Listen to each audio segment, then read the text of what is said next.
talk about 1989's The Abyss, directed by James Cameron, which has everything we've come to expect from a James Cameron film from that era. Groundbreaking special effects and the pioneering use of CGI, the ocean, and Michael Biehn.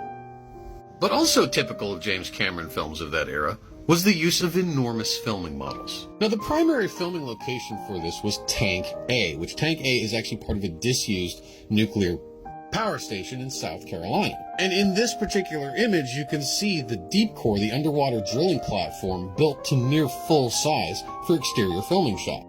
Here's a better view. But for the surface vessels, they didn't actually use real ships at all. This is the Benthic Explorer, which is the primary surface vessel that a lot of the action takes place on. It was a 42-foot model, and it could actually float all on its own. This exterior shots where it's seen at sea, along with the massive destroyer and then the huge towers that come out of the water at the end of the movie, were all filmed in the Salton Sea. But for filming deep core, the underwater drilling platform, up close or when it's moving, they used a gigantic filming model.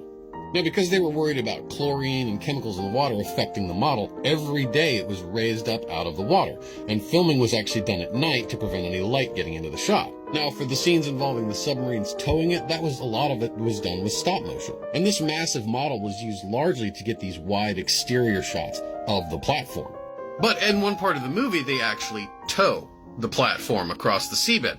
How do you achieve a shot like that with a model that big? You hang it vertically, and then you move the seafloor.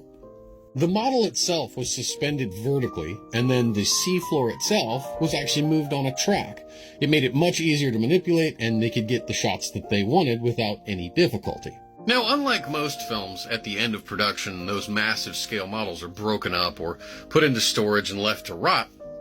The deep core mining facility still survives and is part of James Cameron's personal collection, which, if anyone on here knows James Cameron, I'd really like to see it. Upstate Street.